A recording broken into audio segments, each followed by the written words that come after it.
Assalamualaikum warahmatullahi wabarakatuh. Selamat datang lagi di podcast Fakultas Keguruan dan Ilmu Pendidikan Universitas Sriwijaya. Hari ini adalah sesi atau kita bilang kedua dari podcast dari mata kuliah, sebenarnya mata kuliah profesi kependidikan.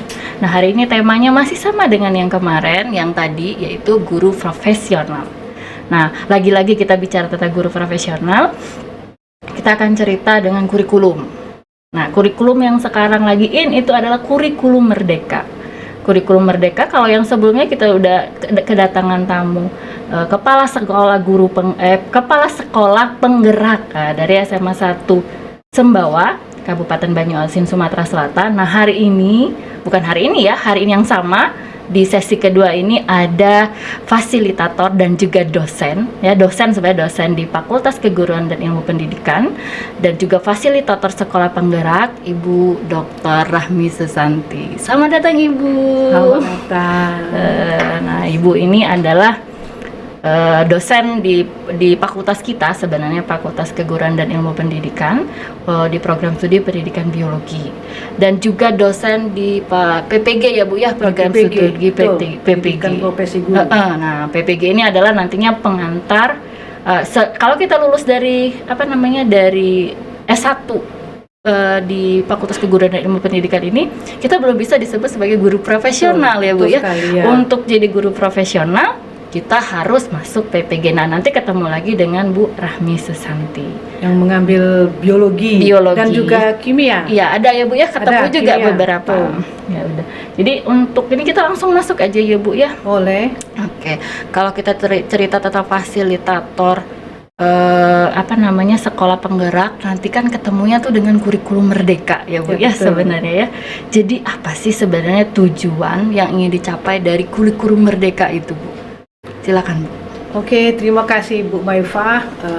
Kalau ditanya apa sih tujuan dari kurikulum merdeka, mungkin mahasiswa ataupun banyak diantara juga dosen juga mungkin untuk kurikulum merdeka di sekolah masih tanda tanya, walaupun tanda tanya sudah kecil sekarang ya. Jadi sudah banyak informasi ya Bu ya. Kita dari kurikulum 13 sekarang berubah menjadi kurikulum merdeka. Apa sih tujuannya kurikulum merdeka ini? Kurikulum merdeka ini adalah menciptakan pendidikan yang menyenangkan. Menyenangkan bagi siapa? Bagi siswa, menyenangkan bagi guru, ya. Jadi kurikulum ini fokusnya ke pengembangan karakter peserta didik, ya. Yang tujuan akhirnya adalah mewujudkan profil pelajar Pancasila. Itu yang pertama ya. Kemudian, nah ini kita pernah dilanda COVID kan, ya, benar, 2019 sampai sekarang alhamdulillah ya sudah mulai meredah. Mudah-mudahan ya Allah hilang sama sekali ya. Amin. Nah ini tujuan yang kedua adalah mengejar ketertinggalan karena COVID kemarin. Jadi itu sebenarnya tujuan yang ingin dicapai. Nah yang lebih penting lagi adalah tujuan dari kurikulum merdeka ini adalah mengembangkan potensi peserta didik. Jadi potensi yang akan dikembangkan itu adalah terkait dengan karakter. Dan di dalam kurikulum merdeka ini materi pembelajaran tidak sebanyak di kurikulum 13. Jadi pembelajarannya hanya materi-materi esensial. Oke, jadi tidak yang seperti kurikulum yang lalu ya Bu ya, yang sampai KD-nya banyak gitu ya Bu. Nah, kalau yang ini gimana Bu? Jadi dia lebih ke materi-materi yang esensial. Jadi tidak lagi, kalau di kurikulum 13 kan kita mengenal ada KI, ada kompetensi dasar. Jadi kurikulum merdeka ini tidak mengenal lagi ada KI, ada KD, tapi lebih ke capaian pembelajaran namanya. Itu namanya pembelajar ilmu baru nih. Capaian pembelajaran. Jadi kita tidak mengenal lagi KD, itu nggak ada lagi Bu ya, KI tidak ada. Jadi sudah ke capaian pembelajaran. Oke. Apalagi Bu kira-kira Bu? Jadi capaian pembelajaran, selain itu kegiatannya yang perlu saya informasikan adalah bahwa di dalam kurikulum merdeka ini selain pembelajaran intrakurikuler, 20-25% dari kurikulum itu adalah pelaksanaan proyek penguatan profil pelajar Pancasila. Oh, itu tadi yang pernah disinggung tadi ya Bu ya, yang sebelumnya ya, benar-benar. Jadi ada kami suka menyingkatnya dengan P5. Jadi kalau di SMA itu sekitar 25% dari waktu di kurikulum itu harus melaksanakan P5, Project Penguatan Profil Pelajar Pancasila. Oh, itu disingkat P5. Supaya lebih mudah mengingat ya. Jadi kalau suatu sekolah tidak melaksanakan P5, sesungguhnya sekolah itu belum melaksanakan kurikulum merdeka. Oh, begitu. Ya, makanya itu wajib dilaksanakan oleh sekolah. Dan kepada seluruh mahasiswa calon guru harus memahami itu ya, kurikulum merdeka ini. Karena ya harapannya nanti mereka bisa, kalau sudah mengetahui, bisa lebih memperdalam, meningkatkan kompetensinya terkait dengan kurikulum merdeka ini. Oke, itu ya Bu ya. Jadi gini Bu ya, kalau kita cerita tadi berarti ada yang intrakurikuler, ada yang penguatan profil Pancasila. Ya, betul. Apakah hal ini dilakukan berbarengan atau bagaimana Bu? Nah itu Bu, kan agak penasaran. Ya, Bu, ya. Agak apa ya? Kalau dulu kan pembelajarannya itu kan tergabung Bu. Kalau kita kan zaman dulu kan ada yang namanya gini Bu, yang waktu masih sekolah tuh ingat-ingat ya Bu ya. Kalau kita itu kan ada yang kalau sekarang tuh bilang KI apa yang bertakwa, yang bertakwa, KI 1, KI 2, nah, itu kan KI biasanya 3, KI 4. serangkaian berbarengan dengan proses pembelajaran. Jadi digabungkan dalam proses pembelajaran. Kalau di kurikulum sebelumnya 2013 kayak KBK kayak atau dan seterusnya. Nah, cuma kalau yang ini gimana Bu? Apakah sama atau berbeda Bu? Jadi karena ditekankan sekali tadi intra sama pelajar Pancasila gitu. Saya tuh penasaran Bu gitu. Gimana Bu? Jadi di dalam kurikulum merdeka ini, kalau dulu kan kita lihat saja yang di SMA ya, karena di SD saya juga fasilitator mendampingi SD ya, tapi tidak usah SD, SMP, di SMA kita fokus saja ke SMA. Iya, jadi kalau di kurikulum 13 kita mengenal ada mata pelajaran biologi, ada mata pelajaran kimia, ada fisika. Nah sekarang ini tidak ada lagi mata pelajaran itu, namanya satu saja, IPA. Oh, jadi tidak ada lagi kimia, fisika, biologi, gabung. Tapi tetap dalam pembelajarannya ada guru kimianya, ada guru fisikanya, ada guru biologinya. Jadi kalau dulu di kurikulum yang lama misalnya biologi ya, misalnya biologi itu 5 JP per minggu ya.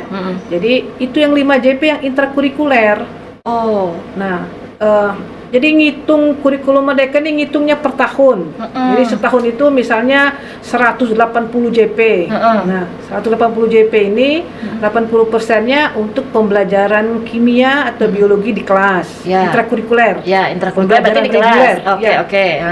Nah, yang 25% pembelajarannya bukan untuk mencapai capaian pembelajaran. Terpisah. Tapi untuk mencapai elemen dari profil pelajar Pancasila. Oh, jadi sangat berbeda ya Bu ya. Kalau zaman dulu kan kepikirannya gini Bu, kalau misalnya ya profil pelajar Pancasila itu kan adalah poin-poinnya. Dipikir saya tadinya awal itu masuk di dalam pembelajaran bersamaan, berbarengan. Ternyata memang benar-benar terpisah. Ada juga sih yang di dalam intrakurikuler. Jadi di dalam kurikulum merdeka ini, kalau di K13 kita kan mahasiswa suka membuat RPP ya.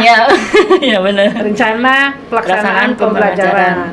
Nah, kalau di kurikulum merdeka ini tidak ada lagi kita mengenal istilah RPP. Oh, jadi apa Bu sekarang? Namanya modul ajar. Nah, sudah berbeda lagi istilahnya ya. Tidak lagi RPP, namanya modul ajar. Walaupun di dalam langkah-langkah modul ajar itu ada juga kita ketemu dengan sintak dari pembelajaran.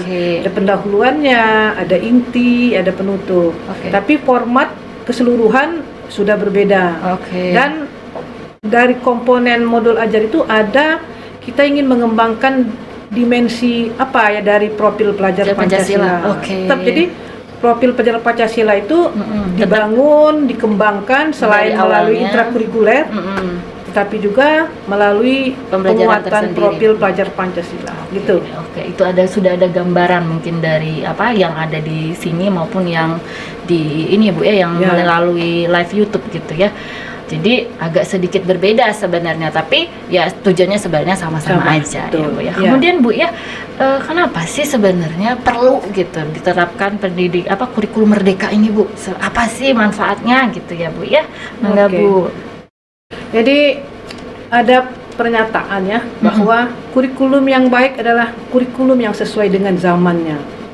Kalau kita zaman milenial sekarang masih menggunakan kurikulum yang lama, tentu tidak sinkron. Jadi saya sependapat sekali bahwa kurikulum yang baik adalah kurikulum yang sesuai dengan zamannya. benar. Jadi kalau begitu kurikulum itu perlu berubah.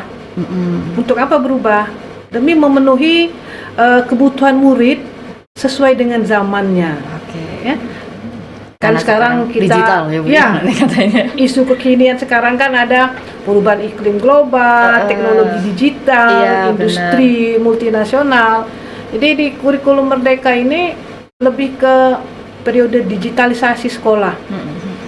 Jadi di sekolah itu sudah misalnya gini, pembelajaran kimia atau pembelajaran biologi. Sekarang LKPD-nya tidak lagi LKPD berbasis kertas. Jadi bukan lembaran kerjaan ini, tapi sudah pakai live worksheet. Student worksheet. Oke. Jadi seperti itu. Jadi sekarang tuh sebenarnya bermanfaat sekali kalau kita bilang diajarkan ke mahasiswa juga mungkin nanti ya, Bu, betul.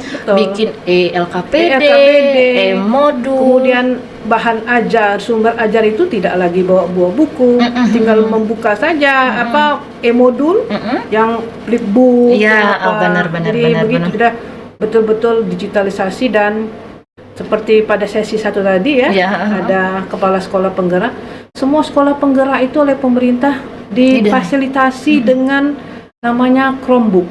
Oh, itu aplikasi jatuhnya. Bukan laptop. Oh ya. Jadi laptop SD saja dapat 15 sekolah. Laptop untuk per sekolah. Jadi luar biasa pemerintah memfasilitasi untuk terlaksananya kurikulum Merdeka. Dan pengalaman saya sebagai fasilitator ya, Bu Maifa. Jangankan di SMA, di SD pun sekolahnya pakai laptop. Benar. Jadi gini contohnya ya, misalnya ada materi di SD itu dia ingin mempelajari ekonomi dan budaya dari berbagai provinsi. Jadi anak-anak dikelompokkan, ada yang mempelajari provinsi Sumatera Barat, ada Sumatera Selatan, ada Papua, Jawa Barat misalnya ya Bu ya. Jadi anak-anak berkelompok dengan memegang Chromebook itu. Jadi tugasnya apa? Carilah makanan khas Sumatera Barat. Dia tinggal mencari saja di sini. Carilah misalnya tarian apa khas Papua. Kemudian anak-anak dia memperagakan tarian yang ada di dalam. Berarti mereka bebas mendownload, betul sekali, searching ya Bu ya. Masya Allah, itulah hebat. Digitalisasi tadi. Benar. Mungkin jadi gini Bu ya, saya ngerasain ini sebagai seorang ibu juga balik lagi sama dengan Bu Ria tadi. Berarti sekarang sebenarnya tidak salah kalau kita memberi anak kita fasilitas gitu ya, seperti handphone, terus laptop misalnya. Ini sebagai salah satu bentuk dari sekolah penggerak. Cuma mungkin memang masih harus kita awasi kalau yang begitu. Oke. Jadi itu juga saya baru dapat gambaran Bu kalau yang masalah itu jadi sampai di SD. Zaman sekarang kan rasanya tidak lagi anak-anak yang tidak memegang HP apalagi anak SMA. Ibu sudah SMP pun sekarang sudah ini. Saya tuh anak sampai cerita lah ya Bu ya, sampai jadi kalau anak saya itu kelas 6 kemarin karena pandemi. Jadi mau nggak mau tadinya awalnya tuh saklek, nggak boleh pakai handphone gitu. Tapi akhirnya mau nggak mau karena pandemi harus memegang handphone. Nah mungkin inilah akhirnya keluar dari kurikulum Merdeka tadi ya Bu ya, karena ada hal-hal seperti ini. Jadi manfaat dari digitalisasi itu sendiri sangat terasa pada saat terjadinya pandemi. Jadi ini sharing lah Bu pengalaman. Ada hikmahnya juga ya dengan adanya pandemi. Jadi semua terampil menggunakan kali kalau teknologi. Enggak pandemi kali ya Bu. Tidak secepat ini perubahan yang terjadi di pendidikan Indonesia terutama kalau saya bilang ya. Kalau misalnya kalau di luar negeri mungkin kita sudah lihat sudah begini sudah digitalisasi itu kita bilang wow kok bisa ya keren gitu. Tapi sekarang karena adanya pandemi mau nggak mau dipaksa gitu bisa. Jadi ya Bu ya. Aduh walaupun kita nggak bisa keluar rumah kalau bahasa Palembangnya akhirnya ada manfaatnya. Nah balik lagi Bu. Jadi nambahin sedikit pengalaman saya membimbing mahasiswa PPL PPG. Jadi PPG dan PPL di SMA 1 ya. Jadi gimana gurunya? Jadi anak-anak LKPD sudah Ibu share ya di grup. Jadi di share itu live worksheet itu, Ini, ya. ELKPD. Jadi mereka mengerjakannya semuanya pegang HP, mengerjakan, mencari sumber. Pada saat mau presentasi, siswa-siswanya ini dia semua memegang HP. Jadi tidak ada yang membawa kertas, membawa LKPD, jadi membawa HP. Coba, kata bu gurunya, kelompok coba sajikan bagaimana hasil diskusi Anda yang untuk permasalahan nomor 1. Dia semua memegang HP. Jadi informasi malah lebih cepat. Iya, benar. Dan dengan digitalisasi ini tak terduga loh pertanyaan-pertanyaan dari siswa itu Yang keluar ya, Bu. yang keluar pertanyaannya Sangat biasa. kritis. Mungkin Karena akhirnya ya ketemu. informasinya dia lebih cepat, cepat, ya. lebih pandai mereka mencari informasi. Iya. Jadi tantangan betul loh untuk calon guru. Nah, itu satu. Kalau kita gaptek, ketinggalan kalah loh dari anak-anak. Benar, ini calon guru juga yang ada di sini Betul. maupun yang ada di rumah ya, berarti kita juga dituntut untuk dapat menguasai berbagai macam platform misalnya, betul berbagai sekali. macam aplikasi yang Iya. bisa kita kalau enggak nanti kita dibodoh-bodohin siswa kalau bisa dibilang gitu Bu, ya. Iya. Itu juga berarti renungan kita saya dosen Iya, kayaknya ya, betul, Bu, ya. Kita betul. juga harus ikut perkembangan zaman. Betul sekali. Nah, tadi kan cerita tentang proyek profil Pancasila ya, Bu. Ya, Ya. ini mengapa sih proyek penguatan profil pelajar Pancasila yang Ibu singkat P5, P5. tadi membutuhkan alokasi waktu sendiri katanya tuh. Iya. Sepertinya hebat sekali Iya, ya kelima nih Iya. dialokasikan dan Apa alokasinya 20 juga sampai 25% Betul, kan? Iya. betul. Kenapa lah, Bu? Mengapa sih sepertinya hebat betul ya? Oke, sebelum saya menjawabnya mungkin perlu kita ketahui dulu apa sih yang Profil. dimaksud dengan profil pelajar Pancasila. Nah, nih ya, Oke. tolong dicatat di garis bawahi. Jadi profil pelajar Pancasila itu adalah pelajar Indonesia, merupakan pelajar sepanjang hayat yang kompeten, berkarakter dan berperilaku sesuai nilai-nilai Pancasila. Jadi harapan kita setelah siswa itu lulus dari sekolah, dia akan memiliki sebagai profil pelajar Pancasila, berkarakter, belajar sepanjang hayat, berkompeten. Nah, profil pelajar Pancasila ini tercermin dalam 6 dimensi. Oke, Bu, apa aja, Bu, dimensinya, Profil Bu? pelajar Pancasila, ya. Tadi mungkin yang bertanya, Bu, kalau dulu kan ada KI 1. Nah, di dalam salah satu dimensi dari profil pelajar Pancasila ini adalah yang pertama, beriman, bertakwa kepada Tuhan Yang Maha Esa dan berakhlak mulia. Jadi itu tetap menjadi nomor satu itu. Iya, ketuhanan yang Maha Esa. Betul. Tadi dia, Bu, Ya. ya. Kemudian yang kedua, berkebinekaan global. Jadi kita tidak hanya kompeten secara internal, tapi kita dibuka wawasan kita secara global. Tapi walaupun pengetahuan kita global, kita tetap bineka. Nah, Ya. bersatu jatuhnya tuh ya, Bu. Ya, ya. Berkebinekaan global. Kemudian yang ketiga, bergotong royong dalam segala hal. Iya. Tapi dalam kebaikan gotong royong. Saya baru mau menambahkan, Bu, jangan dalam keburukan ya. Yang ada di rumah ingat, jangan dalam keburukan. Walaupun katanya bergotong royong. Bergotong royong. Kemudian mandiri. Ya. Mandiri bukan mandi sendiri. Iya, iya. Iya, kalau Lalu sekarang anak-anak mandi berpikir sendiri. kritis dan yang keenam adalah kreatif. Jadi ada 6 dimensi profil pelajar Pancasila. Oke. Dan Ibu Maifa, profil pelajar Pancasila ini kita harus bangun, harus kita hidupkan. Jadi tidak bisa kita hanya menyebutkan profil pelajar Pancasila, profil pelajar Pancasila. Nah, ini harus kita selalu bangun, selalu kita hidupkan. Pertanyaannya, bagaimana caranya? Bagaimana caranya? Gitu. Caranya, jadi kita bisa memulainya. Caranya adalah dengan melalui budaya satuan pendidikan. Kira-kira gimana, Bu Maipa, kalau melalui budaya satuan pendidikan untuk yang pertama tadi? Bagaimana ya, Bu, ya? Misalnya tadi yang bertakwa, beriman dan bertakwa. Jadi budaya sekolah harus mengembangkan ini. Oh, jadi mungkin misalnya nih, Bu, Iya. ya, saya coba-coba nih. Kalau misalnya di sekolah itu kita setiap hari misalnya Jumat adanya Betul. di majelis taklim di Betul. di jam pertama. Betul. Saya tahu itu kenapa, Bu. Anak saya begitu. Iya. Jadi terus selama Ramadan jam ke 0 kata dia. Jadi Ya, jam betul. 7 sampai jam 15 menit itu dia tadarusan. Mungkin itu salah satunya ya Bu ya, Betul sebagai sekali. contoh. Itulah namanya dihidupkan dan dibangunkan dalam budaya satuan pendidikan. Oke. Perlu Ibu Maifa ketahui ya, semua sekolah penggerak yang saya dampingi, mereka tidak pernah tinggal sholat duha berjamaah. Masya Allah, Ibu saya Ya, merinding. SD yang saya dampingi itu SD. Jadi dia sholat duha berjamaah semua. Nanti jam 12 yang kelas 1, 2, 3 itu pulang, yang kelas 4, 5, 6 wajib berjamaah sholat zuhur. Oke. Jadi luar biasa loh perkembangan yang dimensi pertama itu. Oke. Kemudian selama puasa ini dia ada namanya kutil. Hah? Apa itu?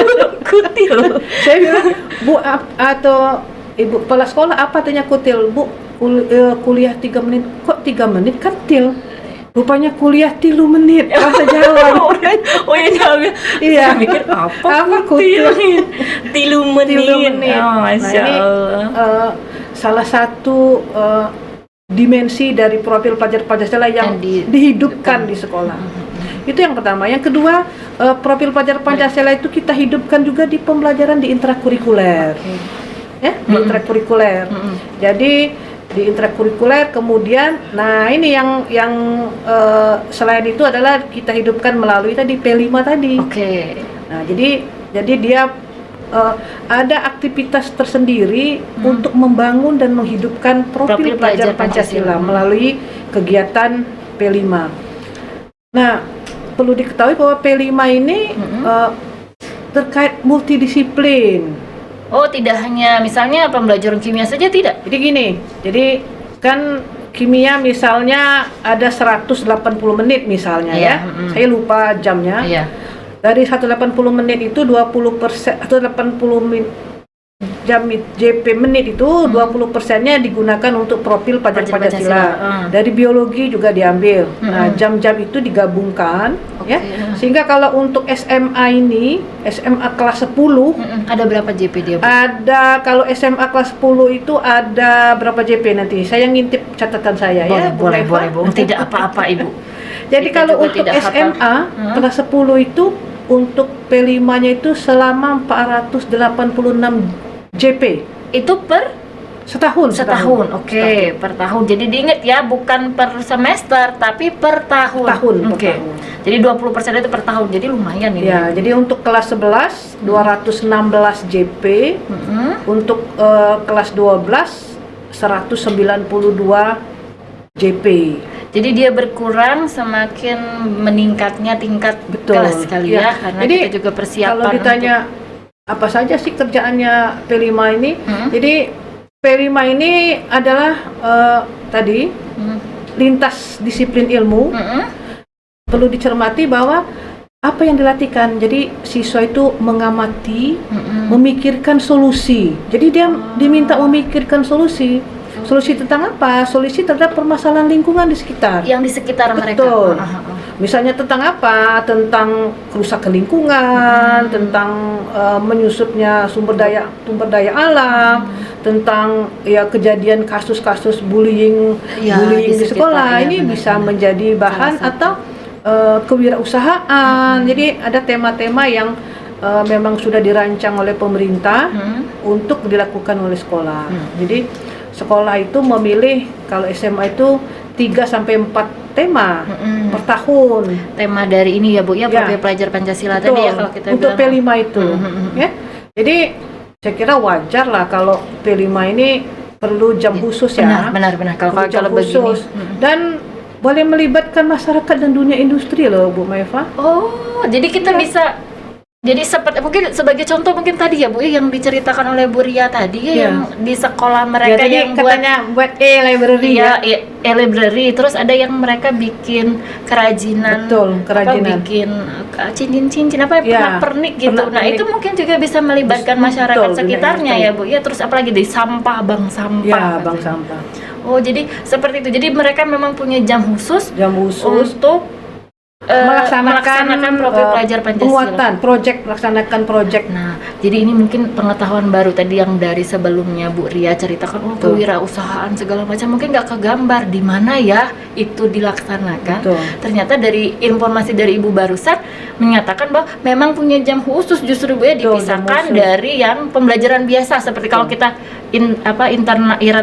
intrakurikuler itu tadi kan mungkin belum terlalu familiar bagi yang pelajar-pelajar mahasiswa saat ini. Nah, kalau misalnya kita cerita itu mungkin di pembelajaran biasa kalau kita di sekolah dulu ya ketika belajar kimia. Nah, itu pembelajaran intrakurikuler itu.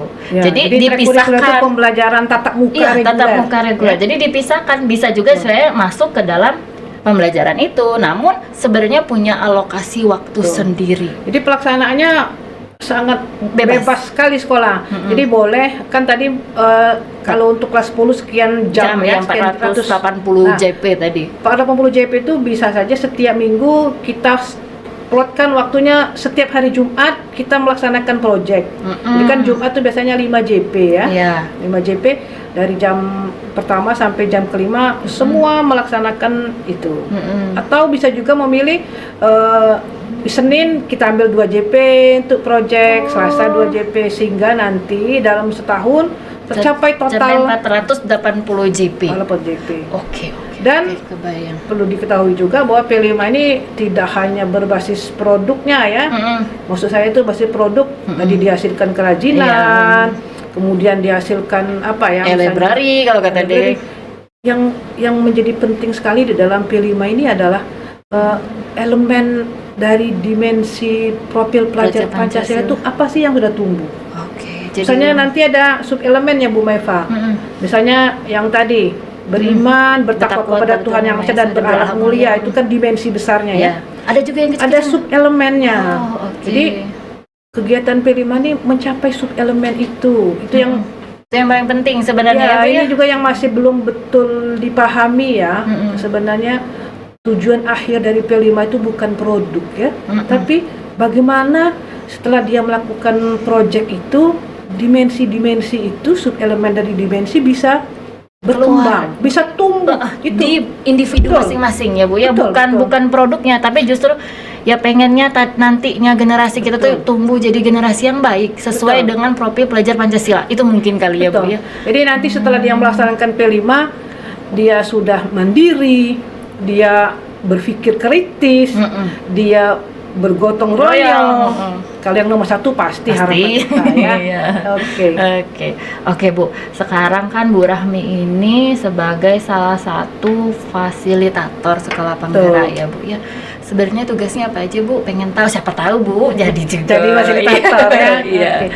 Jadi ceritanya panjang. Kalau tadi saya mendengarkan sesinya Ibu Kepala Sekolah ya. Untuk menjadi sekolah penggerak bukan penunjukan dan bukan hal yang mudah ya, betul-betul melewati sesi tes. Kemudian perlengkapan semua. Begitu juga kami dulu tahun 2021 itu namanya bukan fasilitator tapi pelatih ahli. Jadi dari FKIP ini alhamdulillah tahun 2021 yang lulus menjadi pelatih ahli itu 3 orang Bu Meva. Oh, siapa aja Bu? Saya, kemudian ada Profesor Ida Srianti, satu lagi Pak Apit Fatur Rahman PhD. Jadi ada 3 orang tahun 2021. Jadi tadi seleksinya banyak juga. Kami juga diminta untuk simulasi mengajar kemarin itu. Ada juga. Simulasi mengajar ya.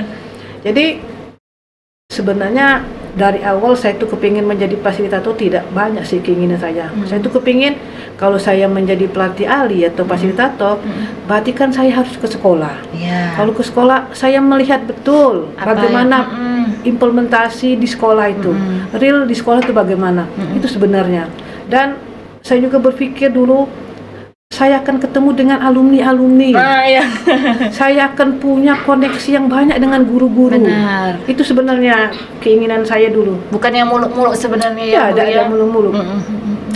Dan kita kan sebagai dosen ini kan dituntut tridharma ya. Perguruan tinggi. Tridharma. Jadi kita supaya kita bisa melihat permasalahan apa sih sesungguhnya terjadi di lapangan itu sebenarnya ya. Jadi kalau ditanya apa sih tugasnya? Tugasnya karena namanya fasilitator, jadi kami ini hanya memfasilitasi. Oh gitu ya Mas. Nah, apa Apa saja yang Bu? Jadi sekolah penggerak kan punya pengawas. Nah, pengawasnya itu kami fasilitasi, dia melakukan lokakarya, kami memfasilitasi penguatan pengawas. Kemudian kami juga memfasilitasi pengawas melakukan coaching ke kepala sekolah. Kami juga memfasilitasi kegiatan penguatan komite pembelajaran. Dan aktivitasnya sibuk memang Bu Maeva. Itu makanya Ibu susah ditemui sekarang. Iya, jadi padat. Untuk komite pembelajaran itu setiap bulan kami harus mendampingi. Kemudian nanti setiap bulan ada lokakarya yang kami ditunjuk sebagai narasumber. Kemudian kami juga ada kegiatan workshop mendampingi guru-guru, mendampingi kepala sekolah. Kemudian melakukan pendampingan kepada kepala sekolah, coaching namanya ya. Jadi bagaimana kita mendengarkan tantangan apa yang ke kepala sekolah. Betul-betul jadwalnya padat.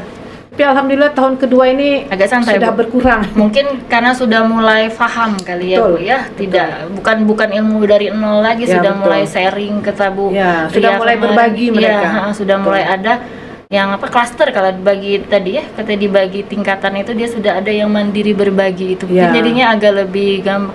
Nah Bu, kalau misalnya begitu terjadwal enggak Bu yang kalau misalnya kita fasilitator itu untuk datang-datang ke sekolah gitu? Oke, kalau tahun pertama sekolah penggerak ini langsung di bawah GTK dia ya, dengan perpanjangan tangannya P4TK. Tapi sekarang semua sekolah penggerak itu dibina oleh namanya Balai Guru Penggerak. Oke, Balai Guru Penggerak di provinsi ya. Jadi terjadwal itu kegiatannya. Setiap Jadi kegiatan. misalnya kita fasilitator harus mendampingi sekolah penggerak dari tanggal sekian sampai tanggal sekian. Memang hanya 2 JP ya. 2 JP kita mendengarkan bagaimana implementasi kurikulum merdeka di lapangan. Jadi kita bukan kadang-kadang ditugaskan juga untuk melakukan kunjungan lapangan, mengamati langsung bagaimana pembelajaran dilaksanakan oleh sekolah penggerak. Karena mereka akan menjadi apa ya? Katalis. Yang tadi Kata Ibu Ria ya, menjadi katalis. Mereka dialah nanti akan membagi ke sekolah-sekolah yang sehingga sekolah lain dipercepat untuk ya jadi kan, sekolah penggerak. Kalau di kimia itu kan katalis itu. Jadi kalau mempercepat katalis ya mereka mempercepat reaksi tapi akhirnya tidak ikut bereaksi katanya. Tapi mungkin agak beda konsepnya ya. Iya, agak berbeda lah Bu. Dialah duluan bereaksi. Dialah duluan bereaksi. Nah, kalau misalnya ini Bu ya, kalau fasilitator itu nanti ada lagi nggak tes-tesnya? Kalau tadi kan Bu Ria sempat bilang tuh akan berhenti di tahun ketiga karena diharapkan semuanya sudah jadi sekolah penggerak. Apakah ada lagi ataukah cukup sekian dan terima kasih gitu Bu ya kalau untuk fasilitator itu? Jadi begini, sekolah penggerak dan fasilitator itu hanya diberikan kesempatan untuk 3 tahun pertama. Pertama sekali tahun 2021, kemudian ada angkatan kedua tahun 2022, terakhir di 2023. Setelah itu tidak lagi. Nah, pertanyaannya Bu Maeva begini, sekolah penggerak ini kan sangat sedikit, ya? Terus bagaimana dengan sekolah-sekolah yang lain yang tidak masuk dalam sekolah penggerak? Nah iya, Padahal itu menjadi pertanyaan besar sebenarnya Bu. Iya. Mereka wajib mengimplementasikan kurikulum merdeka. Iya, itu gimana Bu? Kalau bahasa Palembang, cak mana caranya? Cak mana? Macam itulah. Gitu. Jadi tadi mungkin sudah disampaikan juga oleh Bu Ria ya. Jadi ada namanya mandiri belajar. Dari yang awal sekali, mandiri belajar, mandiri berubah, mandiri berbagi. Terus belajarnya dengan siapa? Jangan lupa sekolah penggerak, bukan sekolah kurikulum merdeka, ada websitenya, semua terbuka. Guru, calon guru, mahasiswa mau nyari informasi kurikulum merdeka, informasinya sangat banyak, ya. Apalagi kalau yang guru itu kalau dia punya akun masuk ke namanya platform Merdeka Mengajar, semua informasi terkait kurikulum merdeka ada di sana. Mau modul ajar, mau asesmennya, mau tentang kurikulumnya, semuanya lengkap. Jadi istilahnya itu Bu ya sudah difasilitasi sebenarnya sama ini Bu ya yang yang untuk Iya, oleh pemerintah. Pemerintah, iya. Jadi 3 tahun stop. Yang lain yang belum sekolah pula silakan belajar sendiri melalui aplikasi platform Merdeka Mengajar. Informasinya lengkap. Bagaimana, apa, mengapa, bagaimana kurikulum Merdeka, bagaimana bagaimana modul ajar ada semua. Kan gini Bu ya, kita kan kalau kita keduka bikin RPP. RPP itu kan yang bikin biasanya kalau zaman dulu nih, yang bikin kan guru gitu. Betul. Nah, kalau yang ini kan tadi ceritanya modul ajar Bu. Betul. Ya. Si modul ajar ini siapa yang buat Bu? Nah, apakah boleh kita mencontoh? Ini kan guru-guru kan pasti begitu Bu. Mencontoh, lalu di copy paste ya, ganti saja nama sekolah. Mohon maaf ibu-ibu yang menyaksikan saat ini. Betul, memang bebas diberikan kebebasan kepada guru. Misalnya gini, Ibu Meva misalnya guru satu sekolah. Ya. Bu, saya ini belum ngerti bagaimana membuat modul ajar. Bu Meva boleh saja mendownload modul ajar, lalu memodifikasi. Apa yang dimodifikasi? Misalnya gini, ini tidak sesuai dengan keadaan siswa saya, kita modifikasi, kita ubah, boleh kok. Boleh mendownload dan modifikasi, atau boleh juga menggunakan langsung tapi sesuaikan dengan siswa, keadaan siswa gitu. Nah, kalau yang sudah memahami boleh mengembangkan sendiri, boleh, silakan. Jadi sekarang sebenarnya sangat dibantu. Kalau seperti dulu Bu ya, saya juga mengajar sebenarnya mata kuliah BDP dan lain-lain. Itu kan kita kan ajarin mahasiswa itu kan bikin prosem ya Bu ya. Terus bikin lagi menentukan IPK dan lain-lain. Apakah itu masih Bu? Kalau itu kan dulu jadi satu momok besar bagi guru gitu ya. Ketika mau bikin RPP, aduh. Sehingga dia meng-copy paste. Iya, copy paste saja ya. Iya, bagaimana ini Bu? Apakah itu masih jadi momok di kurikulum Merdeka nggak Bu? Sebenarnya kalau dikatakan momok itu tergantung orang-orangnya ya. Tapi sejauh pengamatan saya, karena ini baru tahun pertama, di tahun pertama itu karena mereka sama-sama belajar ya, jadi mereka difasilitasi dengan mendownload atau mencontoh modul ajar yang sudah ada. Jadi memang fasilitasi oleh pemerintah ini luar biasa untuk kurikulum Merdeka ini ya. Di modul ajar sudah disiapkan, ini contohnya sudah ada. Untuk semua mata pelajaran ada, kemudian bagaimana penilaiannya, modul project juga sudah dicontohkan ya. Tinggal kita bagaimana mempelajari itu dan mengadaptasi dan memodifikasi, kita sesuaikan dengan keadaan sekolah kita masing-masing. Ya? Jadi untuk yang di rumah maupun yang ada di sini ya, sebenarnya sangat mungkin kalau di pembelajaran kimia Bu Meva, ada tidak misalnya kegiatan proyek yang kalau kita mengajar di daerah terpencil itu tidak bisa dilaksanakan, misalnya perlunya zat kimia ini, mungkin ada begitu ya? Banyak Bu, kalau sebenarnya ya, kalau yang untuk yang itu ya, kayak misalnya gini aja, kalau mau bikin reaksi asam basa, kita kan biasanya mau pakai, sebenarnya sudah umum, ini dilaksanakan. Mau reaksi asam basa nggak punya indikator PP, penaftalin, tidak ada. Jadi makanya sekarang itu dikembangkan menggunakan zat-zat alami. Nah, jadi itu bisa dimanfaatkan mau di sekolah terpencil, mau di kota pun bisa melaksanakan. Kalau saya bilang kan seperti itu. Jadi sama ini Bu hanya sebagai misalnya nih, jadi skripsi di mahasiswa kita. Cuma sebatas itu. Tapi dengan adanya kurikulum Merdeka seperti ini, guru-guru penggerak, mereka benar-benar akan memanfaatkan hasil-hasil penelitian itu di pembelajaran nantinya. Akhirnya memang benar-benar tidak harus katanya guru yang sekolah yang bagus aja melaksanakan praktikum misalnya. Itu mungkin contoh konkretnya. Kalau saat ini untuk pembelajaran kimia mungkin banyak pembelajaran lain, misalnya dengan digitalisasi misalnya ya. Sekarang itu kalau ya cerita lah, karena saya juga ini untuk hasil penelitian saat ini di prodi kimia pun banyak yang menggunakan yang modul gitu Bu, LLKPD sangat dikembangkan. Jadi mungkin ini sebagai salah satu pendukung dari kurikulum Merdeka kali, seperti itu sepertinya Bu. Jadi sharing saya. Jadi tadi contohnya bagus sekali ya. Misalnya kalau di kimia itu ada materi tentang titrasi asam basa ya. Kalau kitanya misalnya kita mendownload modul ajar dari PMM, bagaimana pembelajaran titrasi asam basa. Bahannya menggunakan PP, menggunakan ini. Nah terus ini kan saya kan ngajar di daerah, udah ada ini. Nah ini boleh kita modifikasi, kita ganti. Saya mau melakukan PP udah ada.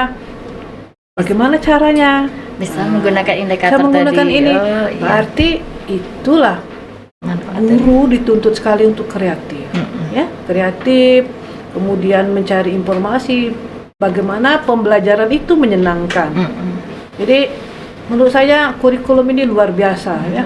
Sangat menyebabkan bermanfaat. perubahan yang Luar sangat biasa. signifikan bagi pendidikan kita di Indonesia. Oke. Betul. Itu ya Bu ya. Nah sekarang Bu, terkait lah yang hari ini tuh Apa? guru Ya. profesional, Guru profesional. katanya ya. Ini kan mata guru kuliah profesi kependidikan. Mata kuliah profesi kependidikan. Kan pengennya jadi guru yang profesional, otomatis kan Bu Oke. ya. Nah sebagai fasilitator ini ya Bu ya, dan juga dosen kan Ibu kan di LPTK kita, bagaimana sih cara membekali gitu nah Bu ya mahasiswa kita ya sebagai calon guru profesional, gimana Bu kira-kira Bu? Oke. Kalau saya baca podcast kita ini kan terkait dengan mata kuliah ya, Iya. mata kuliah Profesi kependidikan. Iya. Berapa SKS ini? 3 ya? 2 SKS. Kalau dulu 3 kan Bu, sempat 3 Ya. SKS dulu. Saya ngajar Bahkan pernah 4. Oh dulu ya Bu ya. 4 SKS profesi Kalau saya sempat 3 kependidikan ini. SKS. Ya. Jadi rasanya kalau mohon koreksi ya kalau saya salah ya. Rasanya profesi kependidikan ini deskripsi mata kuliahnya mahasiswa itu memahami konsep dasar tentang apa sih profesi kependidikan.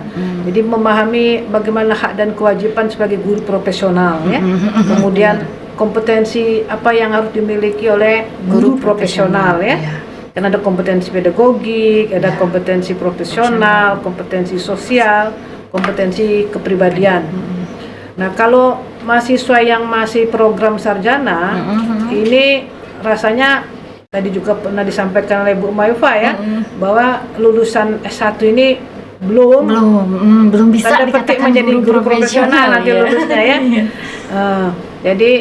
Jadi hanya membekali secara teori dan konsep hakikat dari profesi profesional itu.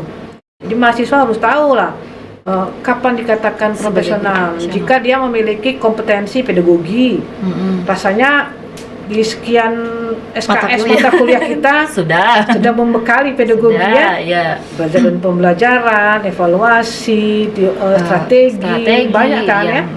Kemudian kompetensi profesional penguasaan konten, rasanya udah cukup juga kita membekali ya dari mata kuliah konten ya, kimia dasar, kimia organik, ya benar.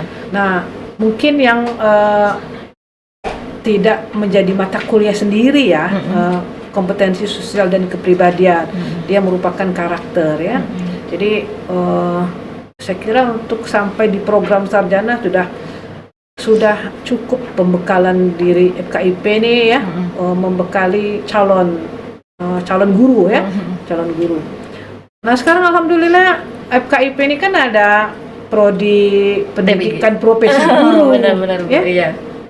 Dan tahun ini ada loh mahasiswa pendidikan profesi guru yang kimia. Oh ada ya, ada yang kimia. Tapi karena jumlah tidak banyak dia digabung dengan biologi ya. Saya dengar itu. Nah kalau dilihat dari mata kuliahnya untuk prodi PPG ini, mata kuliah itu memang sudah disinkronkan dengan kurikulum Merdeka Bu Maifa.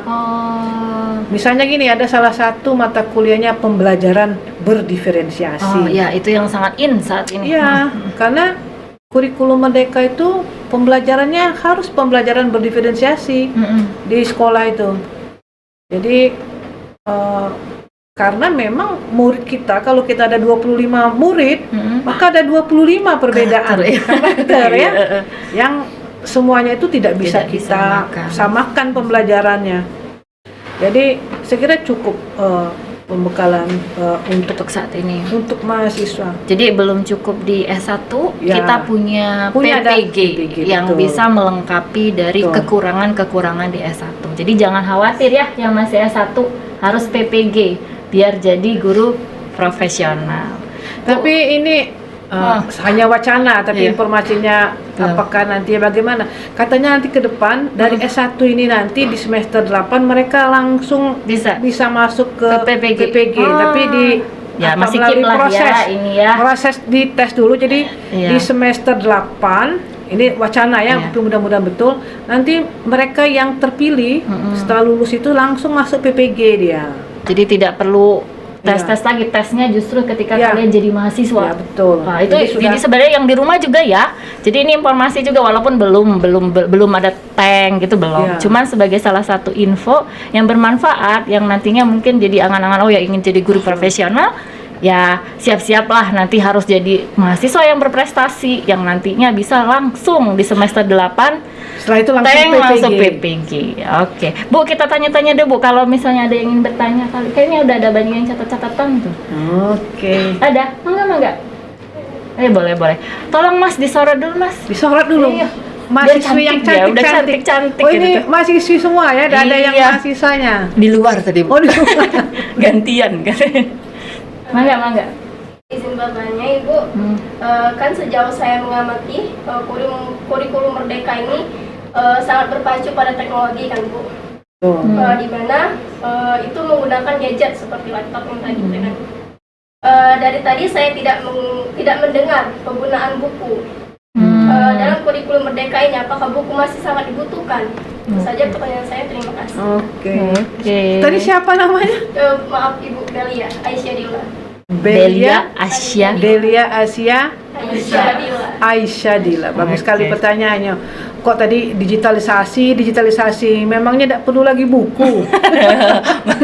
Masih tidak Bu? Murid itu bawa buku tulis, catatan dan nulis. Ya tentu masih ya. Jadi digitalisasi itu dalam menambah informasi dan menambah informasi, mencari video, mencari gambar melalui komputer. Nah, bukunya dari mana? Bukunya juga kadang-kadang ada di dalam e-book. Harus buka ini juga. Bisa pakai HP bisa. Jadi kalau nanti Anda menjadi guru ya, modalnya Chromebook, di sana mau nyari video pembelajaran, mau mencari PPT, mau mencari buku, mau mencari apa lengkap di dalam Chromebook melalui Chromebook itu ya. Ya kalau punya laptop sendiri tidak apa-apa. Chromebook ini kelemahannya dia harus tersambung ke internet Bu Maeva. Iya, jadi buka Word tidak bisa, harus koneksi ke internet. Iya. Jadi tetap ada lah penggunaan bukunya, tapi mungkin tidak sebanyak yang zaman kita dulu. Jangan dibayangkan sekarang anak-anak kurikulum mereka sekolahnya cuma bawa HP saja. Ya enggak lah ya Bu ya. Bawa komputer saja. Masih pakai Bu. Salah satunya anak saya kalau ibu mah anaknya udah gede-gede ya Bu ya. Kalau anak saya kan masih SMP tuh masih betul. Cuman biasanya kalau UTS, UAS udah nggak bawa ini lagi, bawa handphone aja Bunda. Ya digitalisasinya kalau kalau UTS atau ulangan itu mereka sudah pakai Google Form. Sama dengan kalian. SD juga sudah, ya. Apalagi SMA. Jadi mahasiswa tidak boleh betul gaptek Bu Maeva. Oh benar. Bagaimana cara membuat? Kalau saya bilang ke mereka itu adalah Gen Z, jadi harus benar-benar bisa lah gitu. Jadi kalau misalnya kita minta tolong bikin video, ya harus bisa lah. Saat ini udah pakai platformnya, bisa pakai TikTok lah tapi bukan joget-joget kali ya. Kayak sekarang banyak Bu disuruh bikin pembelajaran gitu ya, pakai TikTok. Dia joget-joget. Bukan itu. Dimanfaatkan lah untuk pembelajaran. Saya teman-teman saya Bu ya mungkin juga sebagai calon guru penggerak, mereka itu pada saat praktek mengajar ya menggunakan platform-platform terkini itu. Betul. Dimasukin di YouTube bagaimana siswa mereka menjelaskan satu materi menggunakan platform-platform tersebut. Sepertinya di YouTube nggak ada ya yang bertanya ya.